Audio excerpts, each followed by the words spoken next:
All right. How are you all today? Welcome to Integrative Preparedness. I'm going to be talking today about living the life you want. This is going to tick off a lot of people, and it's going to help a few people, I hope. I'm here to help the ones who will be helped, and the ones I tick off, well, it's just one more time I tick them off, right? Are you living the life you want? That's the question. Every morning, as you know, I watch prepper videos talking about how horrible things are. Just horrible. Nobody can afford anything. People's lives suck. Everything is somebody else's fault, and you know how I reel against that. And I'm going to talk about that. I got two people here with me today. Over my right shoulder, there's Mark. You know him. He's been my XO for how many years? 10? At least 10. At least 10. Over my left shoulder, Aiden, my oldest son. He's been out here with us for the last few years, and he has reached the level of Mark and I already. As a matter of fact, as we build this into a family business, he and the other two, my other son and daughter, are ready to take it over. And I want to talk about how that happened. This is a great lesson. I'm going to say my spiel, and then I'm going to ask each one of them to throw in anything they would like to. We're up on the roof of the second house that we've done for the day. We were over at a neighbor's house. They just had a baby. They live in a nice big house. Just had a baby.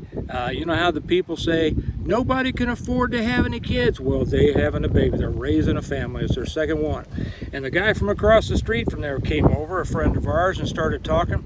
He just got back from Jamaica. Took all of his kids, his wife and kids and grandkids over to Jamaica for a vacation. And he and his wife had just gotten back from Ireland, a trip to Ireland. And you might say, well, that rich guy, he ain't worth a darn. He don't know about working. He don't know about nothing. He don't know how hard life is. Well, he worked 30 or 40 years for the telephone company, climbing poles out in the rain and the snow. Retired from that. His wife did something, I forget what. They decided to buy a pizza franchise, and they own and have built two really nice pizza places, and they have built those into businesses that support a great lifestyle.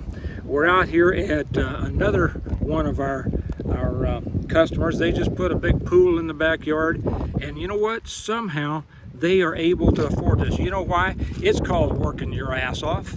I'll go back to when I started this little company here. I started putting up Christmas lights when the guy who I paid to put Christmas lights on my house kept charging me more every year, and I didn't want to keep paying more. And I had young kids, and I wanted more lights on the house to make them happy.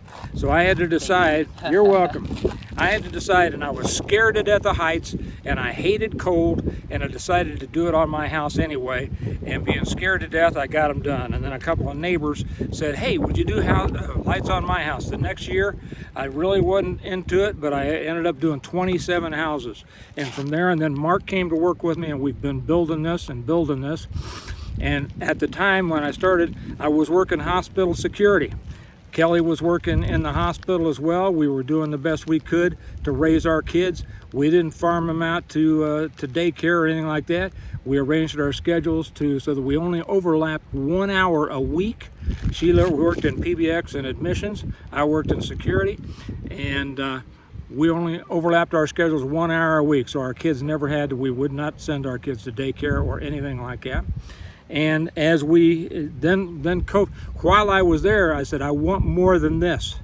That's when I started building up the Christmas light business. And every Christmas I was able to buy a few more things for the kids. And then I started writing my books.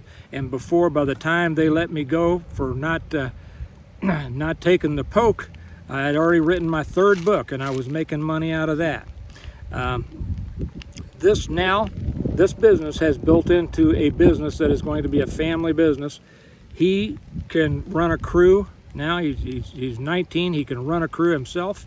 He can do a house himself. My second son is coming up just the same way. My daughter, 13, is she 13 or 14? 14. She just, 14. I tease her a lot about being 13. That's why I couldn't remember. She's 14.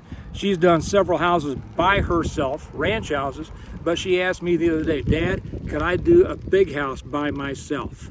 For everybody out there who, all these oldsters who say, oh, the younger generation, they ain't worth squat. They don't know nothing. They can't work. They can't do this. You're idiots. The younger generation is amazing, okay? Now, I'm sure there are some losers, just like there are some losers in my generation, your generation, his generation, his generation. But there's excellent ones too. So let that be another lesson. Now, the whole thing here is, are you living the life you want to live? Because you know what? I'll give you the answer. You are.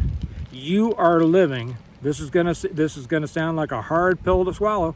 You are living the life you want to live. I don't know. I know my son knows exactly what I'm going to say next. Because if you aren't living the life you want to live, you'd be doing something else. You'd change it. How often have I said, you are living the life that is the sum of the decisions that you've made. Okay? If you want to change your future, change your decisions. And don't fall into this kind of bigotry that says just because people have money, they don't know how to work, or they're assholes, or they're whatever like this. Most people who have money, it's because they worked their butts off. And to them, an 8-hour day was a short day. It was almost a vacation day. Isn't that right, Aiden? Yeah, pretty much. Yeah, I mean, you know how many hours a day I've worked, right? Okay, and Mark, yeah, he's a retired lieutenant off of Med-Act, paramedic. He works ER nursing now, and I mean, those 12-hour shifts over for a week and stuff like that, he knows work. Now, I'm going to shut up, but that was my main thing. Who wants to say something in addition to what I've said? Anybody want to go first? Can. Aiden. All right. Well, kind of like you said, you'd be doing something different, you know. But, you know, you got to find, it doesn't take, you know, it's not going to all happen in a short period of time. You have to be patient with yourself. You got to trust in God, and you got to, you know, we all have our calling, and if you haven't found it, it's never too late, you know. Like you didn't know what you wanted, and what you found, right? Until, Yeah. like you said, 10, 15 years ago. So, you know, That's just right. because you're, you know, 30 and you have a full-time job, that's not your career. Right. We've been conditioned to have our careers, you know. Yeah. Our career should be for ourselves, you know. We should be our own career. Right. You should build your life. And what he's referring to, I was talking to a friend of mine who's a lawyer. He started out as a customer, and the first time I met him, we were talking about things. And those of you who know, who have been with me before, you know I was in law enforcement for a long time. I had done everything in law enforcement that I wanted to do. And then I left because I got sick of the system, got sick of the corruption, owned businesses, owned gyms, started martial arts and all that, did fine. But I was talking to this guy, the guy that became a friend, and I said, you know, all of my life I thought that I was doing things that were important, and the world told me was important. And later on, I felt that they weren't all that important until I had a family, and now I realized what was important. And it wasn't until I was 55 that I found what I loved doing, and that was hanging Christmas lights, because we're out here with people that we like, people we enjoy being with, we're getting exercise, we're under God's great sunshine, and we're making people happy, and you know what? We are making money. XO, Mark, what would you like to add to that?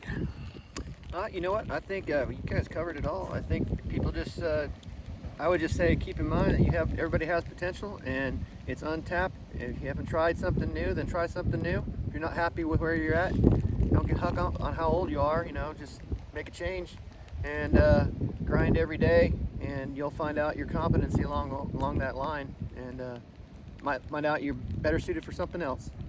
That's the truth. And don't blame the rich people, right? Yeah. Don't blame the rich guy for being rich. Chances are he worked really hard for it, and you can have what you want. And there's nothing that says that you have to want what I want, or what Mark wants, or what Aiden wants. You want what you want. And whatever that is, it could be as simple as can be. It could be a little cabin in the woods next to a pond where you can spend your life fishing and petting your dog. That's fantastic if that's what's for you. It might be something else. It might be building a business. But whatever it is, Remember that you are living the life you have chosen. You're living the life you want. And if you don't think you're living the life you want, you're lying to yourself. So if you want a different life, change the way you think. Get out there, put your butt on the line and do it. Does that about say it, guys? I think so. All right. You all have a good day. Know the life you want. I'll talk to you later. Bye-bye.